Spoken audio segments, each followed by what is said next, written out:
Hi, my name is Matt. Welcome to Unbearable 73, and it's finally over. The tooth has been pulled. It's time to give my review of Obi Wan Kenobi Part 6, the ending, thank God. So, I'm trying to, imagine, I understand that not everything is for everyone. There are people who like some of this. I like The Mandalorian. Some people didn't. Some people are black pill on Star Wars. I'm not quite black pill on Star Wars, just so I'm willing to give. I knew this would be bad. I said I'd give it a shot, and I'm finishing it because it needs to be ripped apart. Even if one person only ever watches it, I need to put out there how horrible this is, because it's disrespectful to Star Wars, disrespectful to Obi Wan Kenobi, disrespectful to Darth Vader. It made Vader look a fool twice, and you're about to see it again tonight when you watch this episode. It's honestly disrespectful for the actress who plays Reva. Who is the real racist here in this? Who? Is it us who can play the character? Or is it Disney who takes a young and up-and-coming black actress and gives her this crappy role? Who is the real racist here? Disney who races black people when they put these movies in other countries? I guess Reva's cutting here so they can edit her out of this when they edit it in China, right? Oh, man. I don't know. Let me put the microphone closer so at least you can hear me rant properly. So it opens up and it's like it's right. It picks up right where it left off. They're on the ship. Ooh, excuse me. Made me tired just watching it. They're right after the credits. Okay, they show you Tatooine rather. So. Now, the way they're cutting this, you're supposed to believe this is all occurring in real time. Okay? There's no way it could be occurring in real time at the end. So Reva is on Tatooine. She is she knows where Luke is. She knows who Luke is, and she's looking for him. Okay? So she's wrecking people and using the Force to intimidate people. Okay? All this time, despite the fact that she can pull data out of people's minds, she doesn't just do that to find out where Owen is. She's asking for him. Now we go back to space where they're Vader's Star Destroyer is pursuing the ship Obi-Wan is on. Vader goes to the bridge, and here's another stupid scene. If they're trying to destroy this ship, why would they not be using max firepower? Vader has to go to the ship. Vader has to go and order his people to use max firepower. Come on. Is this are they deliberately playing to the trope of Star Wars stormtroopers all being incompetent? Is that what they're doing here? Because that's the only way to explain this. Okay. So now they go to the ship Obi-Wan is on, and Rokan is talking. I have a feeling Rokan is going to be prominent in these Disney Star Wars prequel shows.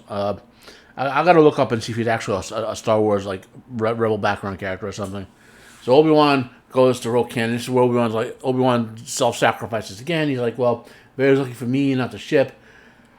Oh, I'm so sorry. It made me tired watching this. It just really made me tired.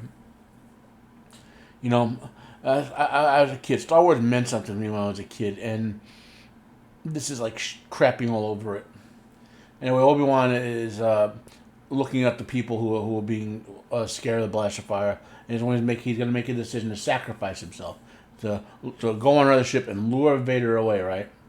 So it's 4 minutes and 32 seconds into the episode. Okay. Now I want to point this out since this is basically a waste of time scene. They could have ended this show if Reva had just died when Vader jibbed her in the last episode, and Obi-Wan got laid back to Bail Organa and let them get it laid clean. This episode is basically more just tacking more on when they didn't need to do it. And I get why they did it at the end, okay, but they didn't need to do it. So now there's Owen and Luke in some sort of in the market in some sort of store, looking to buy stuff. Oh, you get the impression that Luke is a precocious kid or whatever, interested in mechanical stuff, And the dude who Reva tried to get the information about Owen from goes to tell Owen that there's something he needs to know. So presumably now they go flashback to Obi-Wan having an argument with Leia. Obi-Wan's trying to persuade him. Now it's another minute later. Okay, you would think Obi-Wan would just tell us, just go on this other ship and lure away. Nope, another minute of heavy weapons fire on the Path vessel.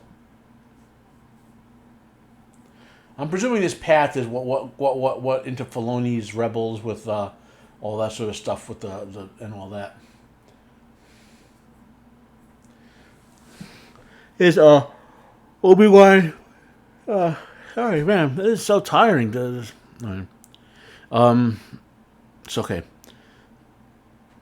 And now we go to the most inconsistently written character in this whole thing. So of all the characters, he's this Hadja guy. First, he's a con man. Then he's of course, a good guy. Then he's a responsible jerk. Now he's sworn in his honor he will get Leia to bail Organa. So now Obi-Wan. Now it's 2 minutes after Obi-Wan said he'll leave the ship in showtime. Okay. Now we're gonna go back to the Lars farm on Tatooine. This is where Owen tells what's happening, and this is where he gets his testicles cut off. Okay.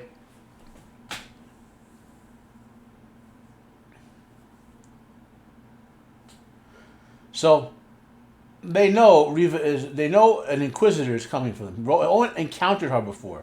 Okay. So he would know her from the description. Remember that. It's not like they had no blind. And he's telling Beru,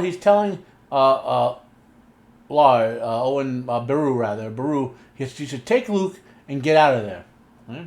And she's know that they're enough to defend against him. And Owen's saying, I didn't know, it's an Inquisitor, so with the Force, we could just break her neck to the distance, And of course, and then Owen, who has to deal with, the Sand People and, Tusken Raiders and all that, who are ruthless killers in actual Star Wars in this, doesn't carry a weapon apparently, but Beru hid them away because she prepared, because she knew it was going to come. What? Anyway, back to the ship. Now it's 7.5 minutes episode. Obi-Wan, the ship is still under heavy fire. Obi-Wan has still not left the ship. He has to go talk to Leia again.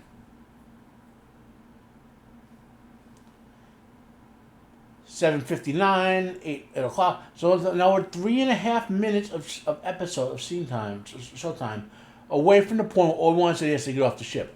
Now they're going to come up with this contrivance and say, well, we were preparing the ship. Okay? I mean,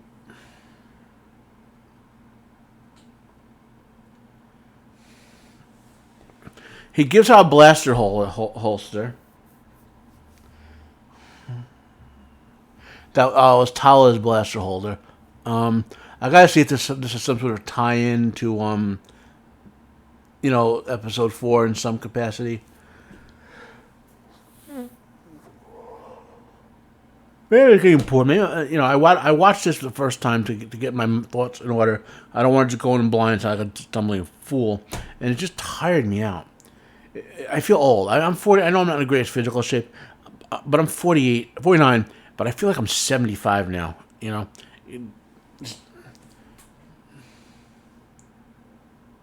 We don't ask for much in life. We want to be entertained so we can, while we're working and doing our grindy stuff, and if we like something, we don't want to have someone else crap all over it 30 years later. Okay, so now, 9.5 minutes into the thing, 5 minutes after Obi-Wan took off the ship, he's sitting in a bay looking at his lightsaber and thinking. Now he talks to Qui-Gon. I have to face him, Master. Whether he dies or I do. This ends today. He says this ends today.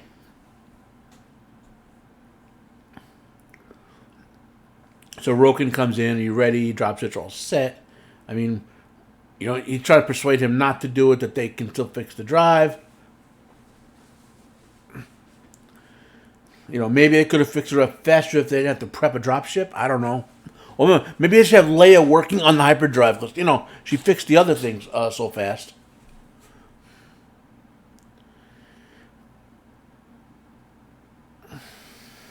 I wish this was bourbon.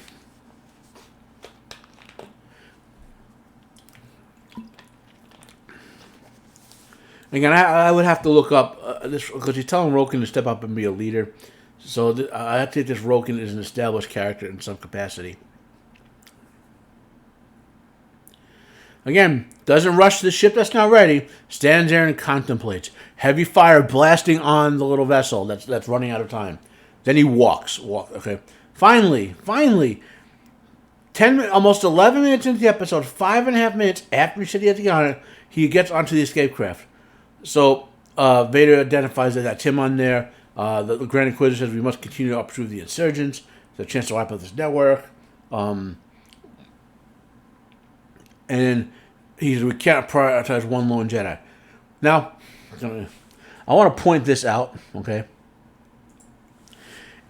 if I had just conquered, the Republic and turned it into the Empire, and I'm the Emperor, and there's my guy Vader, or I'm Vader, and there's my Master the Emperor. And we know Yoda and Obi Wan are still alive. And we're compiling the list of the enemies list, right? And the top 2 guys on that list are going to be Obi Wan freaking Kenobi and Yoda. Right? The number 1 and 1 and 2 most wanted. As I pointed out, I think in the second episode, the Stormtroopers should all be briefed and know what those 2 MFs look like, if I'm from the Imperial perspective, right? How the Grand Inquisitor does not understand that this is the number 1 guy, and he can feel Vader radiate his hate at him. How he even thinks in perspective. No, let me put it in perspective. The Grand Inquisitor is rightly set off for making a suggestion, and he immediately shows obedience to Vader, and the Grand Inquisitor is competent, so Vader will listen to his opinion. This is an actual Star Wars thing. In Lucas Star Wars, Vader respected competence. He didn't just murder people left and right to get his way. He could have murdered Tarkin anytime, but he respected Tarkin, was willing to listen to his dissent and his rational. Vader. So this is right out of Star Wars. Where if Vader respects what you can do, he'll listen to you. Okay, even if he disagrees with you, even if he has the urge to murder people left and right, which he always has apparently. But so the writing in that little scene is always, in this show, I've said it repeatedly, in every episode, there are these little 10-second scenes every so often where you get the writing kind of works and it fits the characters, and then they go right back into the garbage time right after it, okay? Which they're about to do. But, okay, so, it's now, so the writing here of the Grand Inquisitor doing what he did makes some sense, right? How do I put it? I'm sounding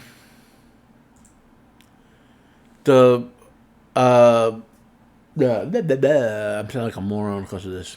Okay. I'll have to go back and edit this a little bit out. The writing kind of makes sense. It's the story that doesn't make sense. Okay? So let's keep going through this crap fest.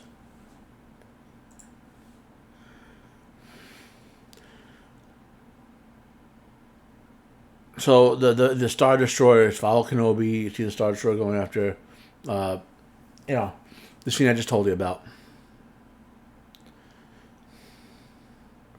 And we see, I'm about to sneeze. Maybe that's why I'm so tired, but allergies will blow it up. Oh. Now, somehow, maybe it's more maneuverable. Okay. But so now it's night on Tatooine, okay? So like 6 hours. So basically at least 3 or 4 hours or more passed on Tatooine, okay? And Owen and Beru, they're telling Luke the Tuskens are on hunting, and they're not telling him about Bat Reva. They want him to stay in this building. If anything goes wrong, you know what to do. You run, blah, blah, blah. Standard sort of survival on the farm with the Tusken Raiders out there,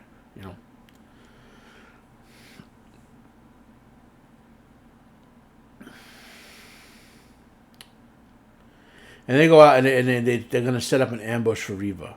Now, and there's a lot of rapid cutbacks here, which does them a disservice.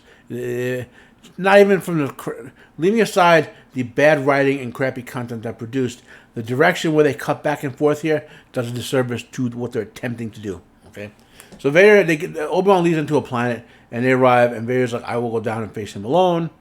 Fine. That again. That's another one of 10-second bits of writing. Vader would want to face him alone because he wants his revenge. It's the Sith way. You know.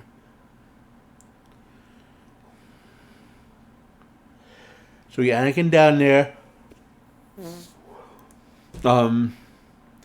You know, being contemplative, and Vader coming off of his Star Destroyer. And on an Imperial shuttle, which I point out, we've seen the Empire have many of, are hyperdrive capable, okay?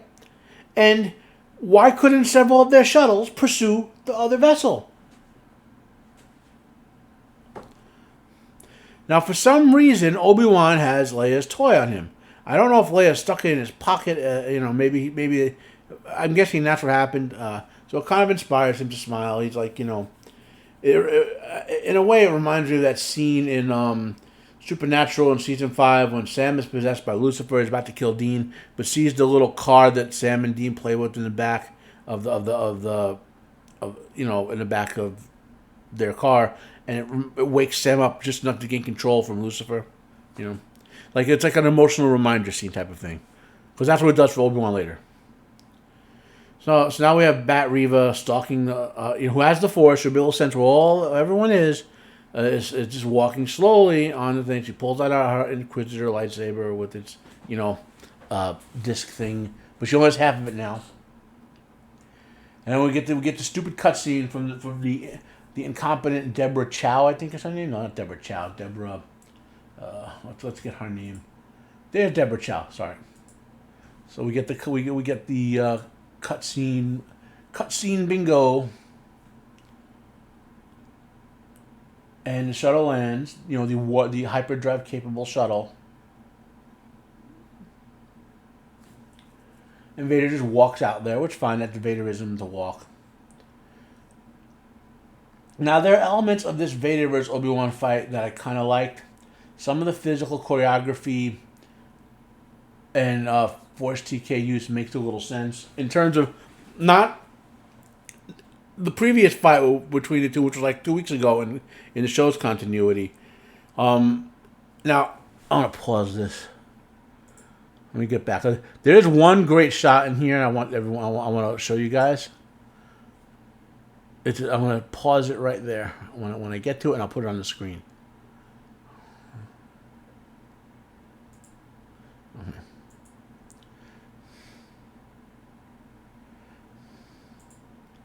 This scene right here, the visual of it, I'm gonna actually save that as a as a graphic, because Disney Star Wars has now produced one great comic book scene where Vader, it's in like the Star Wars Darth Vader series, a halfway decent Mandalorian season 1 and 2, Rogue One, which started under Lucas technically, and now 1 second of another film.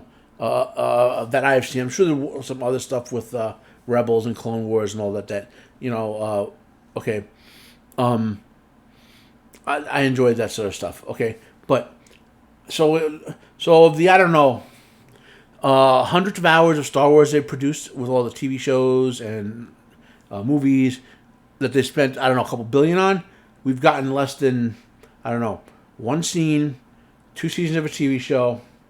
One movie, which was the first Disney Star Wars movie, which started under Lucas, and one panel in 1 comic book that's been decent.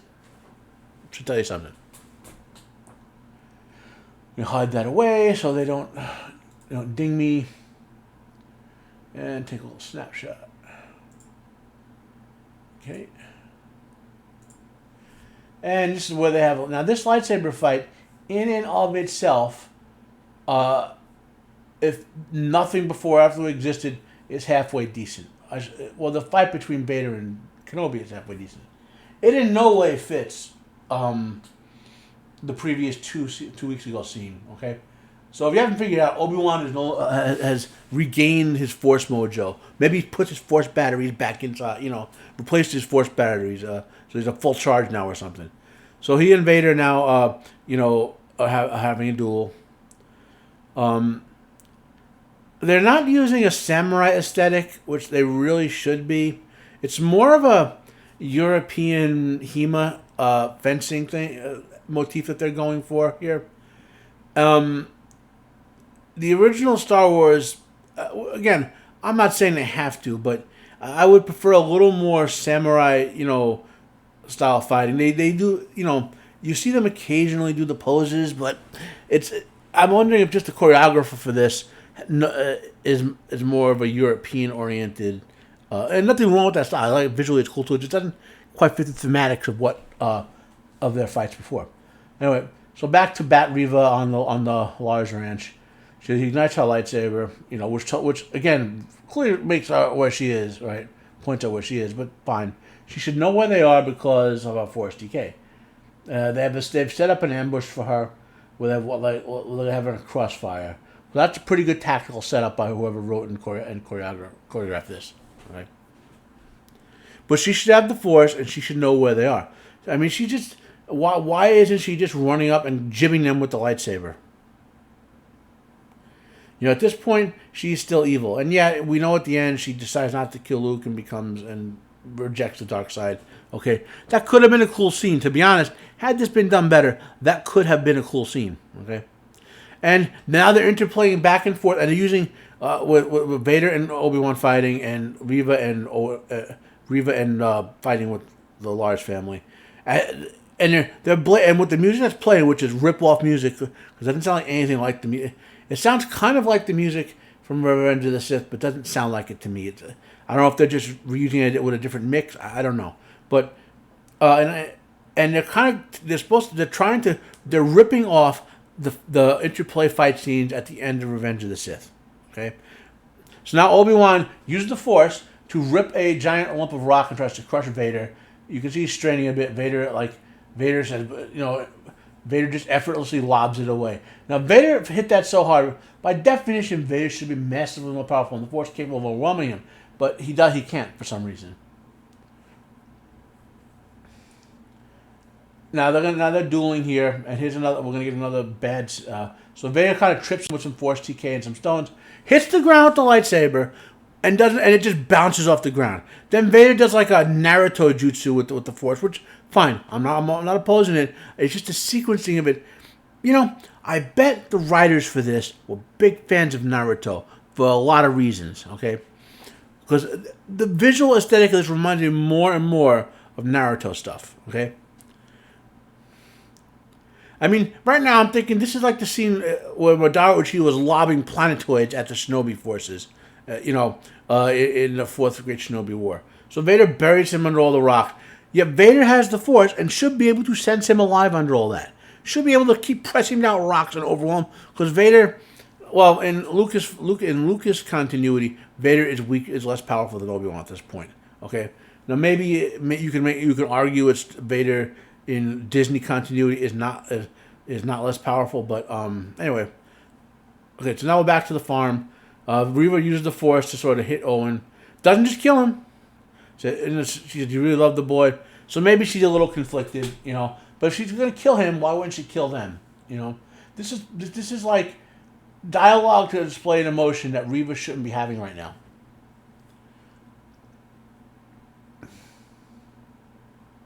And she wants justice, It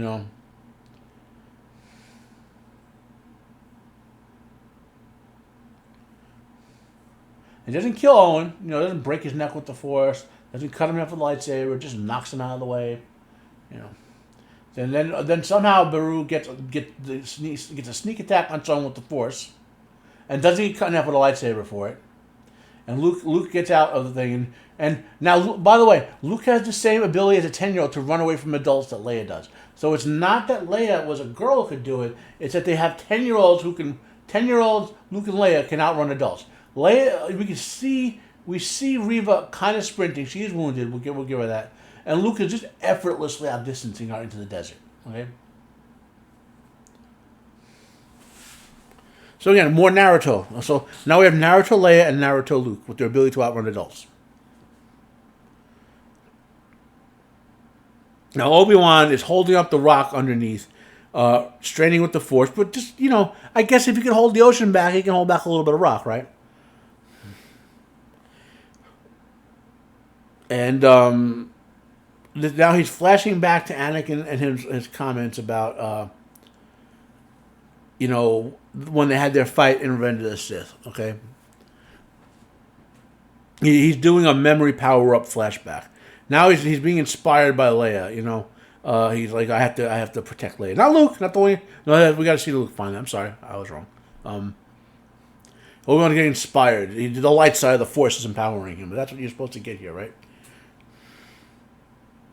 So he blows the rocks away, just effortlessly gets out, and just goes after Vader, who's walking away. Vader, for some reason, couldn't sense him under the rock. Comes out of the rock, and Vader can sense him since he's alive again. He slows down and pauses, and then we get another contrived scene. So they're going to duel for a while again. This episode was dragged out way too long. At least I'm not yawning, right?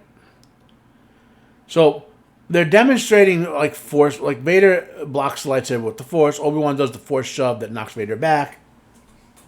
And Obi-Wan, this is not, picks up like a metric crap ton of rocks and begins pelting Vader with them. This is like what Vader was doing to Luke in Empire. Now, Vader's space armor is legitimately helping here.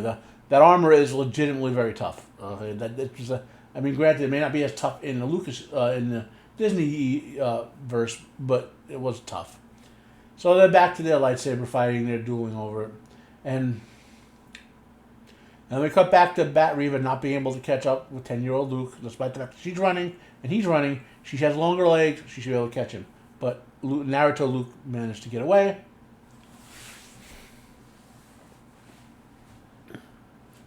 Now they're in some sort of ravine or whatever, and she has the Force. She should be able to find him with the Force. Luke got hurt. Now, off scene, we see Luke apparently got hurt. He's limping now. Still limping faster than Bat Reva can walk. Okay, so now we're getting some interesting interplay between Obi-Wan and Vader in the duel. Obi-Wan is, this little scene here is some nice technique. In fact, we're gonna watch it. Let me pause it here.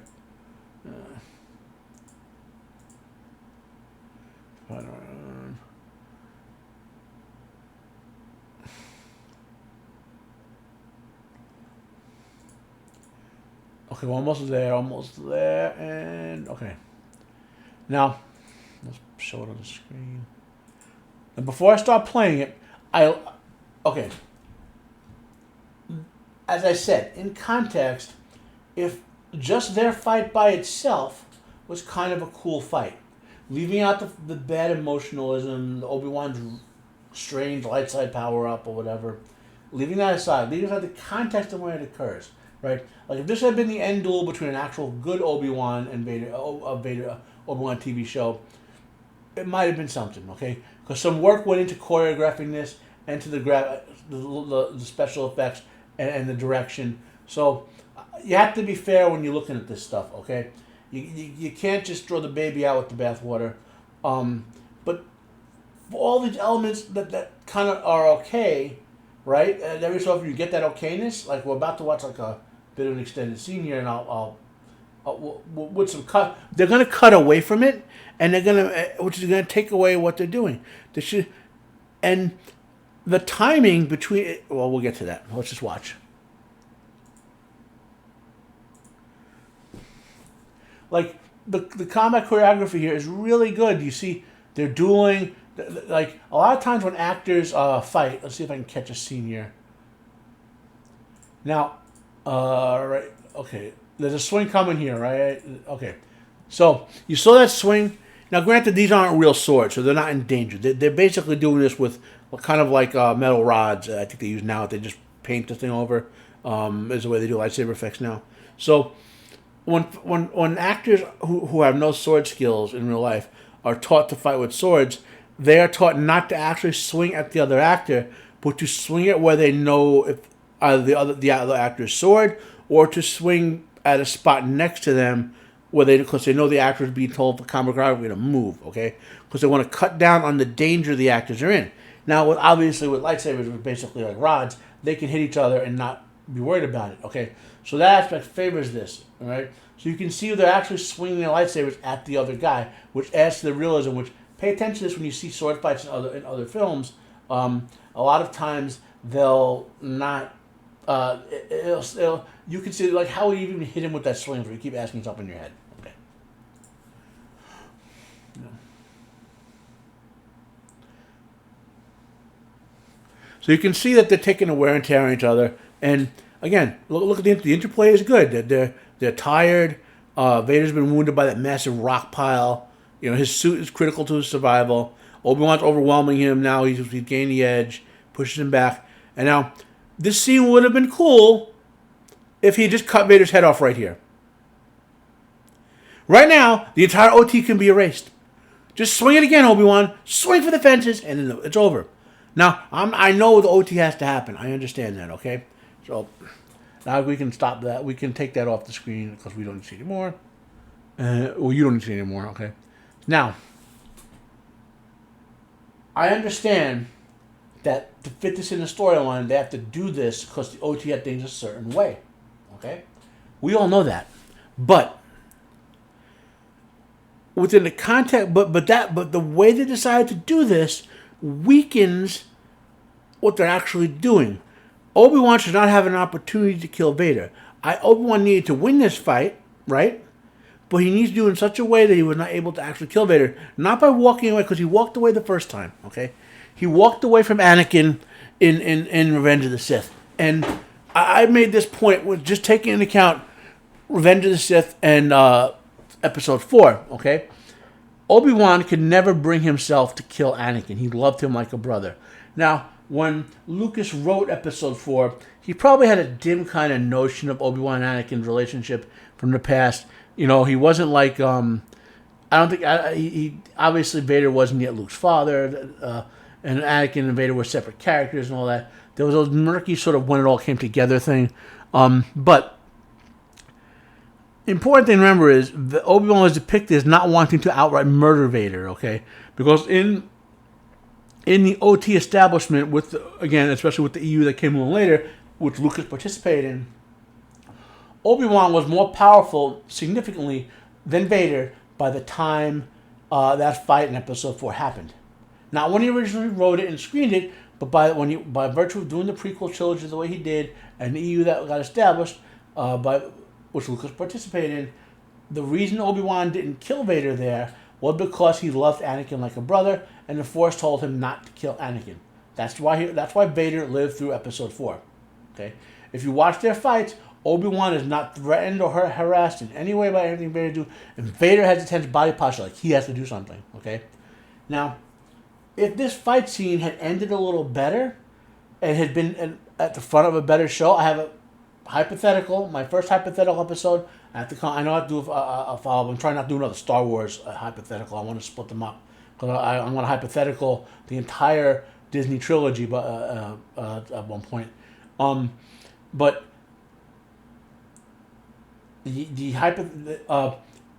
could have been this fight here could have been an end to an Obi Wan Kenobi movie or TV show in a better context with a better ending to the fight that fit into both the Revenge of the Sith and Episode 4.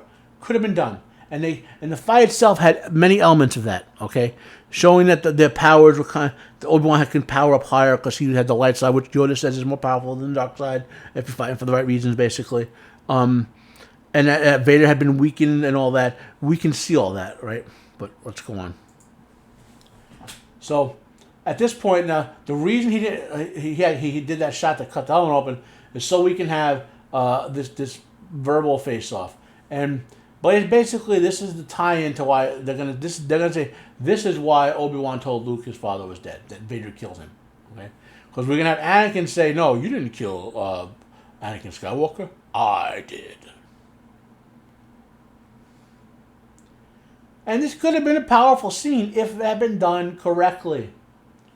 Okay, because in my hypothetical, I had a scene kind of like this near the end. Okay, Obi-Wan is again, having Obi-Wan act the wrong way. He's a Jedi master in tune with the Force. If he's not going to kill Vader here, it has to be because the Force is telling him. He should be serene. You should see a little bit of trouble or like a little bit of tension in his voice. But he should be doing more than Anakin. You are my brother. I loved you like a brother. Come back. It's still a chance for you. He should be trying to persuade Anakin to come back to the light side here. Not apologizing to him, because he is his master. It's his responsibility. He's trying to persuade him to come back to the light side. Okay. Now we know in OT, Obi-Wan gave up on Anakin. Okay. This should be the point where Obi-Wan decides, because Anakin says what he did. He tries to persuade him again to come back. And then he says, "I killed Anakin, not you." Then Obi-Wan, being serene and not crying like a simp here, a wimp, he should then try to kill the Anakin, and then should have had the Inquisitors intervene to save Vader from being killed. Okay, and then Obi-Wan leaves, and then decides, "You were right. Anakin Skywalker is dead." So in his thoughts, that would have been the way to end this fight. Okay, which would have fit the OT. Okay, but that's not what they do here. They have Obi-Wan just walk away again. Like, he's crying, he's weak, he's not a real man. Well, this is what a real man is to the leftists, I guess. And he turns his back. Why doesn't Vader lob stones at him? He can still do it. He's, Now, we know that, because it's occurring in real time. So this should be around this. They're trying to convince you that this is the same time, because of the cutscenes, that Reva is on Tatooine. Okay? Bear that in mind. So Obi-Wan's leaving the planet, right? Flying into space. And oh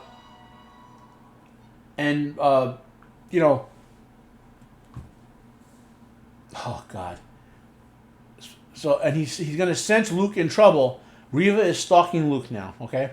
Luke is now limping. I don't remember. I watched this 3 times, and I didn't catch how Luke hurt his leg, okay? But he's still Naruto Luke and capable of outdistancing Reva, who is walking normally.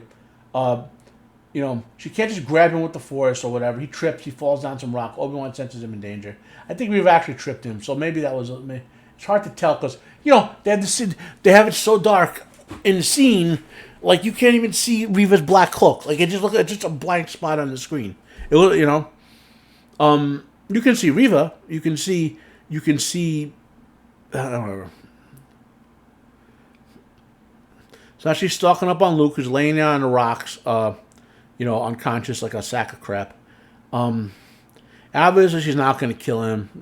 She's going to raise her lightsaber. She's going to flash back to that scene. And again, this could have been a powerful scene. It shouldn't have been done this way. Because, if they had gone with a redemption arc with Reva from the begin with, at the end of this, if Obi-Wan said, "I'll train you, like you a Padawan, I'll train you to show you for," and maybe that would have been Obi-Wan season 2, training Reva, and a bit. I kind of could have seen that.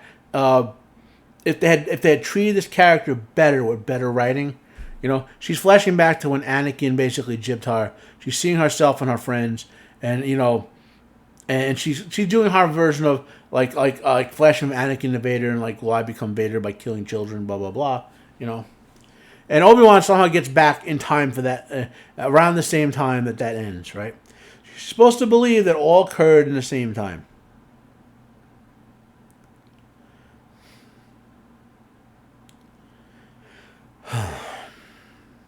So there's Beru and Owen in the desert looking for Luke, and basically Reva's gonna walk up with Luke. We don't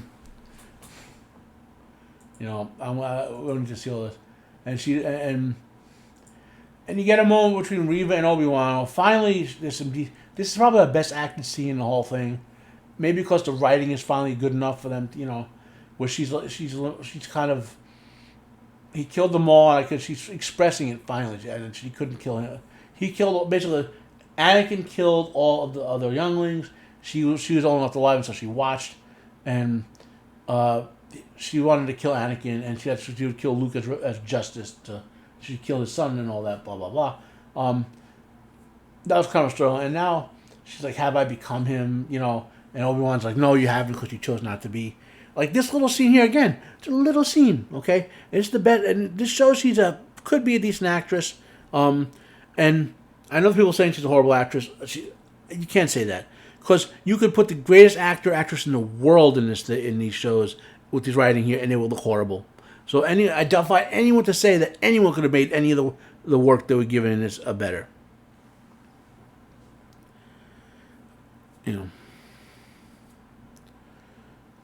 So now we get a bunch of epilogues, one of which is stupid. Well, all stupid, but And Reva gives up her lightsaber, our evil lightsaber, or whatever. I'm not going to belabor the point. So now we get a good scene. Vader on Mustafar. His suit's been rebuilt since some time later. Probably a spare suit's laying around. On his throne on Mustafar, talking to the Emperor, and the Emperor is in classic Emperor mode, messing with his head. Vader's going to burn everything in his path to find Obi-Wan, and Palpatine is playing with his emotions to keep Vader weak. That's always been the gimmick between the two. That Palpatine knows that the mentor role he had, while Vader does respect him for his power, the mind trick he has, he's always acted as a proper and like loving and teaching mentor to Anakin, which is why Anakin lured to him. Because Anakin was looking for a father figure. Okay, that's kind of what the relationship that they have. Father plays a big structure in how Lucas set this up. Okay. So Vader, the Emperor, is a father figure to Vader. Okay, someone who didn't betray him the way Obi-Wan did, for example, who was a brother figure, but he viewed Obi-Wan as ruining his life. Now we go to Alderaan. I'm okay with this little bit here. Leia's on Alderaan, and she puts the holster on. Her hair is is already becoming bun-like, so to speak. Basically, she's emulating Tala in a lot of ways. She has the blaster. You can see they're writing that Leia picked up a lot of admirable traits, like people she wanted to emulate among the Path and the Rebels and all that. So that makes sense. Okay. Again, the kid who plays Leia is going to be a great actress. She is already a 10. She's one of the, but when she was given good work, those little 10-second scenes I mentioned over the time, like this scene with Har and Bail and all, it's pretty good. It's okay for Leia to be. This is where people need to understand this. Okay, the problem with Leia's character is not that she was, like a Mary Sue character, because she's supposed to be special. Okay, not special like she can repair hyperdrive doors and stuff like that. But anyway, so Obi-Wan goes to Alderaan for some reason, and now Leia has clear and conscious memories of him. Okay, but has no memories of him when she records that message years later. She knows of him, no direct memory. The way the message plays is she knows of him and maybe have some hero worship going on. Okay, which is why in my hypothetical I said Leia should have been maybe 2 years old instead of 10, and Obi-Wan cleanly rescued her, and she got a little bit of hero worship as a kid. So her dad told her stories of Obi Wan Kenobi, and that's why she she knew Kenobi was on Tatooine, hiding for why. And Bellas told her, okay, in an emergency, reach out to Obi Wan Kenobi on Tatooine. He's hiding from the Empire. He's retired. Blah blah blah. And that would have made some sense if she was much younger than this, didn't consciously remember him, but developed a case of hero worship. That would have fit and been better, and would fit Star Wars Episode 4. Now, if they had just made Obi-Wan Jedi mind trick and forget most of what happened, that would have made this scene work too.